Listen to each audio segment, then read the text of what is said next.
Okay, lovely ladies, welcome to my advent calendar. I'm very excited that you're here and I hope you're ready to have some fun, but also to learn something along the way. Okay, so December is obviously not the month to lose weight. I think everybody's kind of happy to celebrate, but the reason you're probably here is because you kind of maybe don't want to put extra weight on either. So the thing though is, if we're going to go crazy for 30 days over December, obviously we're going to put on weight, right? And unfortunately, I can't do magic either, but I can kind of help you understand why we put on weight and then maybe how you can make smarter choices. And that's kind of the aim of my advent calendar.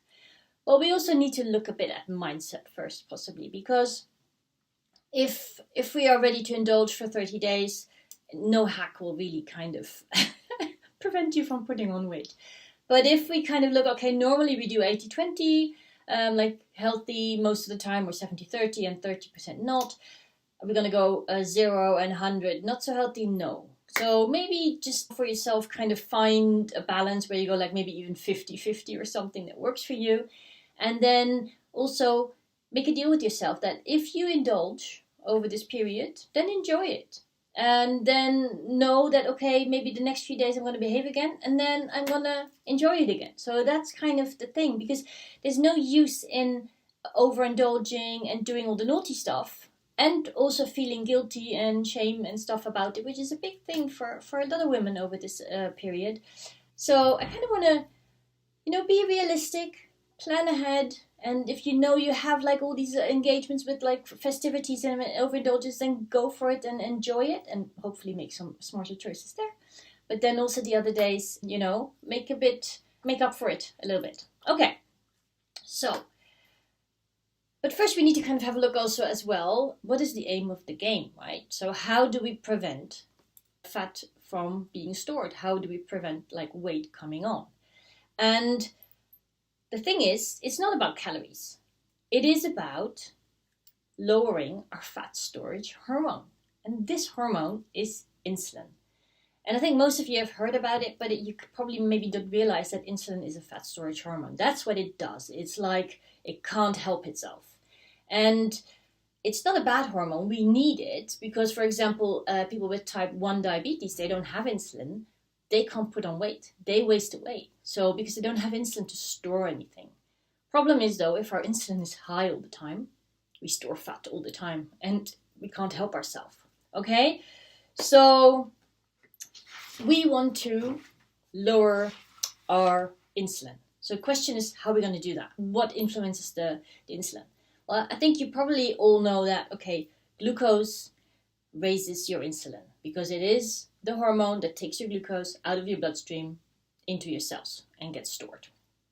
And it's a bit also, it goes to your liver and your muscles as short-term storage, which is kind of your fridge, if you like.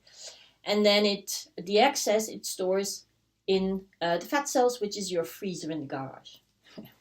And so the glucose is the first thing that will raise your insulin levels, okay? But then the second one is, and so this is external, what we eat will raise it. The next one is stress, because stress releases cortisol, and cortisol releases internal glucose from your storage, from your reserves. Because stress, you need extra glucose to run away from that lion or whatever it is. And so that's another thing that will raise your insulin, because glucose will come out, it will use it, but then at some point also your insulin will have to lower it again. And then there's another thing which is a bit counterintuitive, but high insulin levels in itself kind of make you less sensitive to insulin if that is a long-term thing. It's a bit like with caffeine. If you drink coffee a lot, the effect is kind of less than when you had your first coffee ever, the caffeine, you were like, oh, I feel that, that's nice. But the more coffee you have, the less sensitive your system becomes to it, and the more coffee you need to get the same effect. Same with insulin. So having high insulin for a while will make you less sensitive to the insulin, which actually needs more insulin then to get the same effect with your glucose.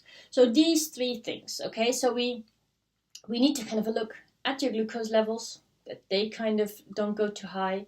Then we need to look at your stress levels, they kind of are not too high, so they don't trigger internal glucose. And then we need to kind of have a look, okay, is our body sensitive to this insulin so it doesn't kind of perpetuate high insulin in itself? Okay, so that's the kind of the things that all these hacks will be geared towards. They will all have in mind, okay, how can we lower your insulin and make you more sensitive to insulin? And some of the videos will be a bit more educational because I believe knowledge is power. So if you understand why you're doing these things, it will be easier. And some of the videos will be more practical, like, okay, do this, this works, this helps, okay? So yes, that's it for now. I hope this makes sense. And along the way, if you have any questions, by all means, just pop them in the chat. If they are a bit more kind of personal or whatever, you can also directly DM me within the community. I will see that as well. And I would love your feedback on things. So yes, let's have some fun. And I'll see you tomorrow or whenever you're watching this video on the 1st of December for the first video. Okay, bye-bye.